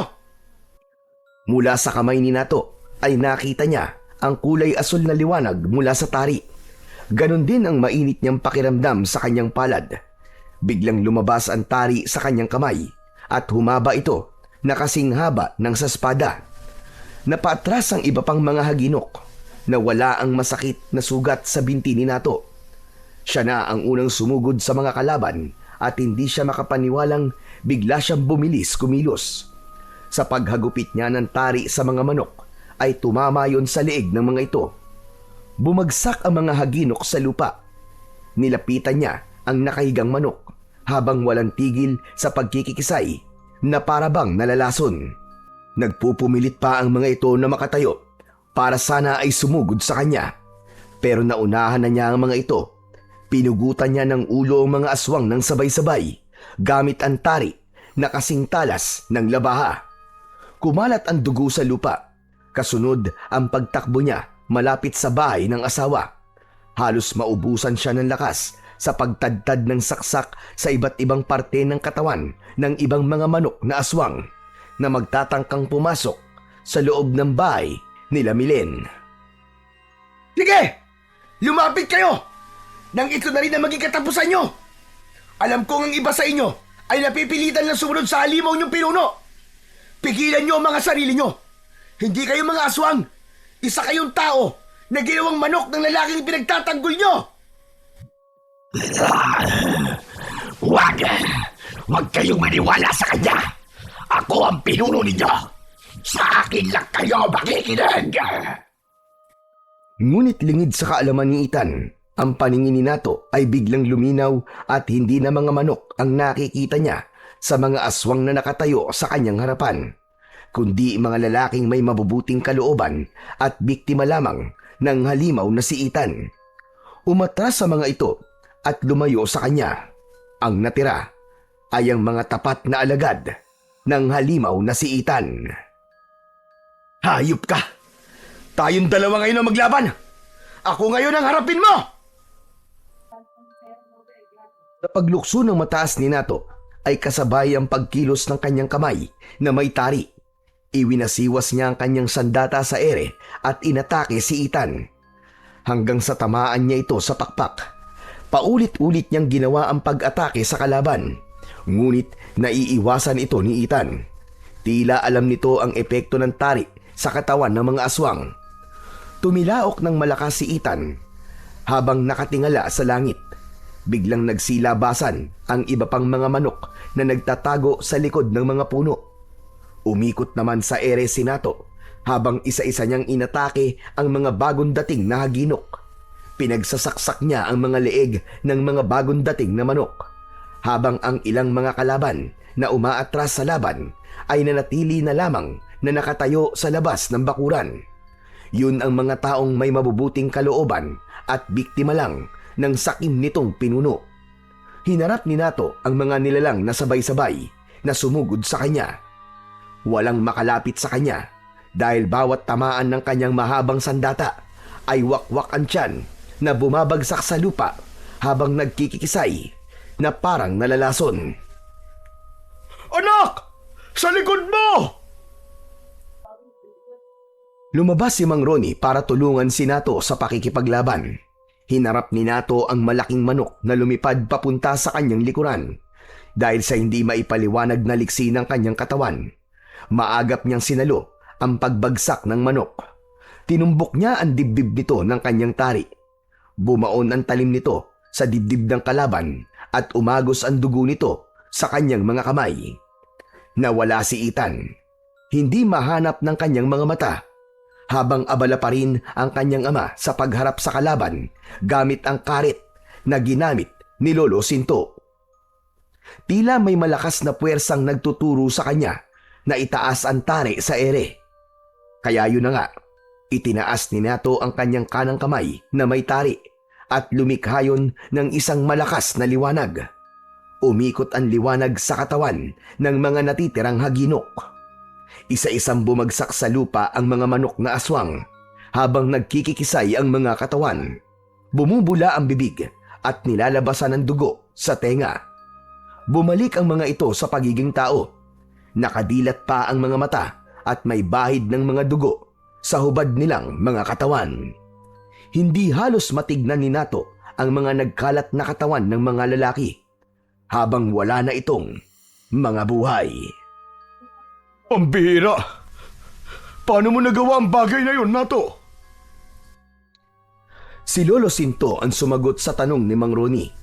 Lumabas ito ng bahay dahil nasilip nito sa bintana ang sabay-sabay na pagbagsak ng mga kalaban sa lupa. Dahil napagana niya na ang bisa ng mutya ng tari. Sobrang saya ko at nagtagumpay ka, Nato. Hindi ako nagkamali na ikaw ang pinili ng mutya. Paano mo nga pala naisip na itaas ang tari sa ere? Lolo Sinto, naisip ko lang po na gawin at nagulat na lamang po ako na lumitaw po malakas na liwanag at binalot ang mga katawan ng haginok. Lahat po sila ay natumba na parang nalason. Teka, si Milin po, nanganak na po ba siya? Hindi pa. Nag-aalala siya sa'yo, kaya pinapuntahan ka niya sa akin. Lolo, hindi niyo po dapat iniwan si Milin. Diyos ko, si Ethan bigla siyang nawala kanina habang nakikipaglaban ako sa alagad niya. Hindi ko pa po siya napapatay. Mabilis na tumakbo si Nato papasok sa loob ng bahay at hindi nga siya nagkamali. Nakatayo na roon si Ethan sa harap ng gilid ng asawa habang hindi makagalaw ang mga magulang nito na nakabantay lang sa anak. Nakita niyang nakapasok na ang isang malaking itim na manok sa katring kinahihigaan ni Milen. Uminit ang mutya ng tari sa kamay ni Nato. Magkakasunod na paglunok ng laway ang ginawa niya habang maluwa-luwa ang mga matang nakatitig sa mapupulang mga mata ng manok. Umuusok ang ilong nito sa matinding galit. Ganon din ang pagkaskas ng paa nito sa sahig. Rinig na rinig niya ang pagkuskus ng matatalim nitong mga kuko sa sahig, pati ang pagtilaok nito na masakit sa kanilang pandinig. Hindi ako makakapayag na mabuo ang pamilya mo, Milin. Hindi mo iningatan ang anak natin. Pagkatapos, nagpakasal ka sa iba at nagpabuntis pa sa kanya. Aking ka lang. Walang ibang makikinabang sa'yo. Demonyo ka! Mamamatay na muna ako bago mo ako makuha. Pinagsisisihan ko na minahal kita, na nagtiwala ako sa'yo. Mas minahal mo ang mga babae mo, ang mga manok mo, kaysa sa anak mo. Kaya huwag kang umasta na parang hindi mo kayang mawala ako. At hindi ako sasama sa lalaking nagbenta ng kaluluwa sa demonyo para lang makuha ang mga gusto niya. Matagal ko lang alam na nagsasagawa ka ng ritual laban sa kapwa mo sa bungero para manalo ang manok mo.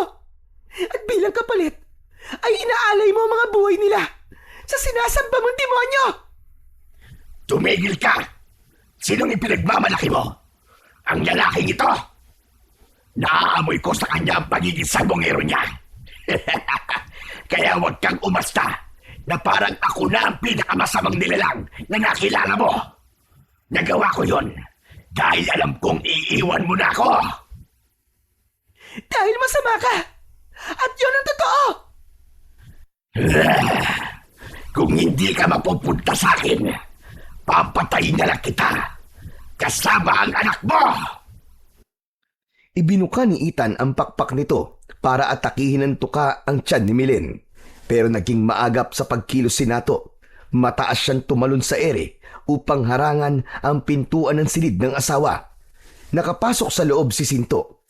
Isinara nito ang pinto habang naiwan na lamang sa labas ay ang kanyang ama at si Ethan na tumutulo na ang laway sa tuka nito. Layuan mo ang asawa ko, hayop ka! Bumalik ka na sa impyerno! Isasama kita. Pareho lamang tayo ng kulay, kaya huwag kang magmalinis. Habang abala sa pakikipag-usap si Nato kay Ethan, ay nagkaroon naman ng pagkakataon si Mang Ronnie na isara ang pinto sa labas upang hindi na makatakas ang pinuno ng mga haginok. Lumundag pasugod si Ethan, papalapit sa kanya. Sa lakas ng pagkakaamba nito, bumagsak siya sa saig. Naramdaman niya na bumaon ang matutulis nitong mga kuko sa kanyang dibdib at muntik na niyang mabitiwan ang mutyang nasa kamay niya. Tumulo ang laway ng haginok sa kanyang muka.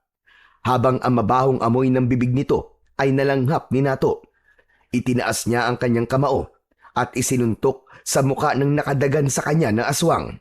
Hindi nito iniinda ang bitaw ng kanyang kamao, kahit bumaon na ng gusto ang talim ng kanyang hawak na tari. Kaya ang paa naman niya ang isinipa niya sa tiyan ng haginok. Naramdaman niya ang masakit na pagbaon ng mga kuko nito sa kanyang dibdib. Kaya inipon niya ang buo niyang lakas at binuhat ang aswang. Umangat ito at inihagis niya sa saig. Kasamang bumagsak sa saig si Nato dahil sa nararamdaman niyang panghihina ng kanyang katawan. Mabilis bumangon ng halimaw. Bago pa makatayo si Nato ay natuka na siya nito sa braso. Napasigaw siya sa sobrang sakit. Dahilan para kumilos na si Mang Ronnie. Kinuha nito ulit ang karet, sabay taga sa ulo ng haginok na si Ethan. 2 beses itong pinalo ang ulo ni Ethan, kaya't bumagsak ito ng pasadsad sa saig. Dito na sinamantala ni Nato ang pagkakataon at sinaksak niya ito sa tiyan. Sabay saksak niya ng paulit-ulit sa leeg nito gamit ang tari. Pagkatapos nun, ubod diin niyang isinaksak ang tari sa ilalim ng pakpak nito sa bandang kilikili dahil alam ng mga magsasabong na kapag doon tinamaan ng manok ay siguradong tepok na dahil nandun umano ang puso nito. Bumulwak ang dugo nito mula sa sugat habang nagkikikisay ang katawan.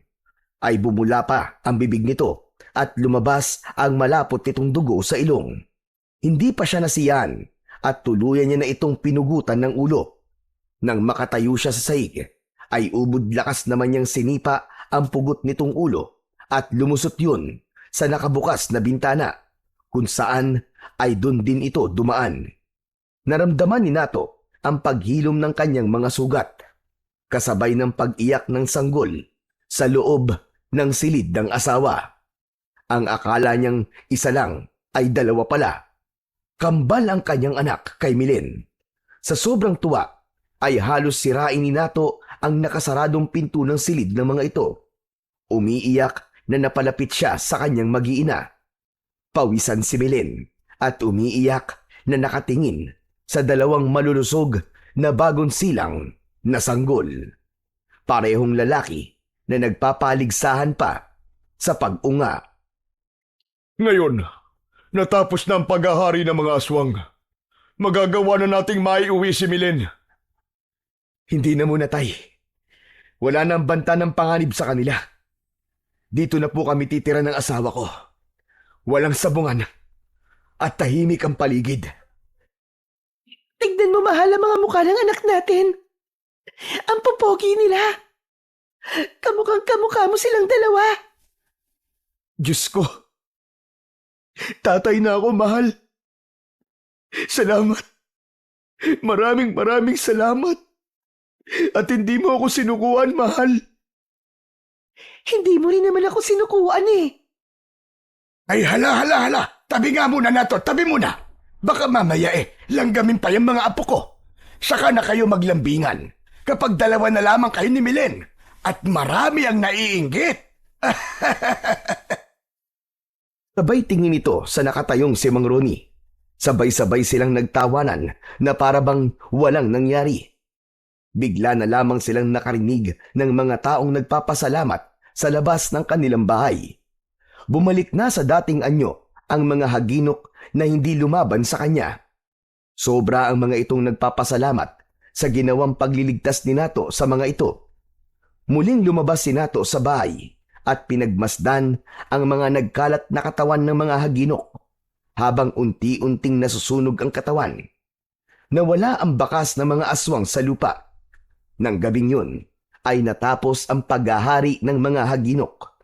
Magkakasama nilang sinalubong ang pagsikat ng araw.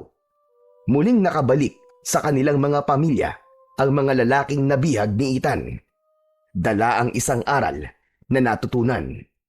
Hindi dapat ipinagpapalit ang pamilya sa bisyong sugal o sa kahit na ano pa.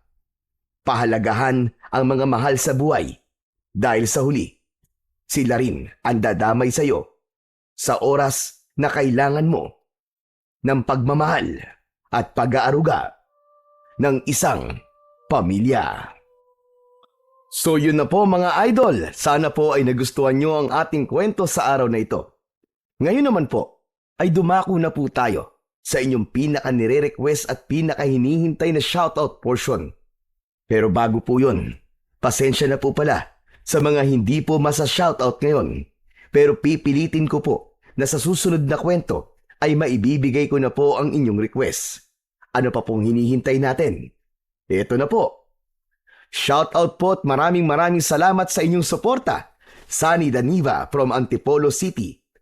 Shoutout po Maris Sanchez, Romeo Tapping, Marjun Tapping at kay Reynald Supe. Shoutout po Mansitwarion from Dubai. Shoutout po Imrilin Sais from California. Shoutout daw to my sister-in-law, Melanie, na laging nakikinig. Maraming salamat po sa inyo. Shoutout po Chonabay Nosa 6362 from Malaysia.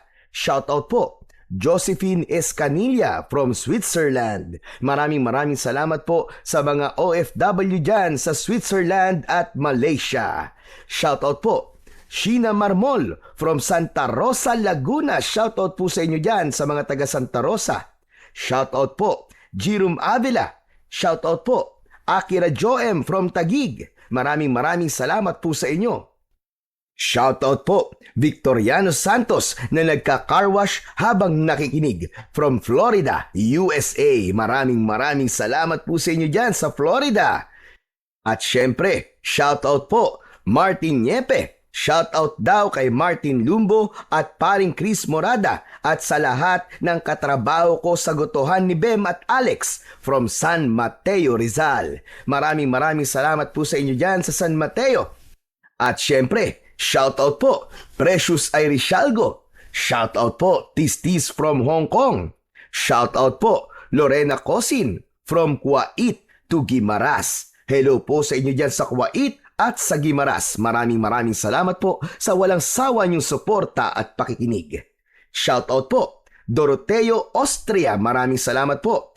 Shoutout po Ronald Basingil, ang angkol ng Sagbayan Bohol at RG's Bake Shop.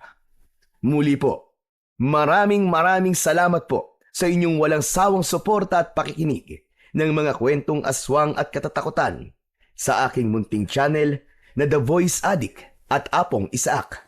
Hanggang sa susunod pa pong kwento na magpapatindig ng inyong mga balahibo mula sa mundo ng kababalaghan.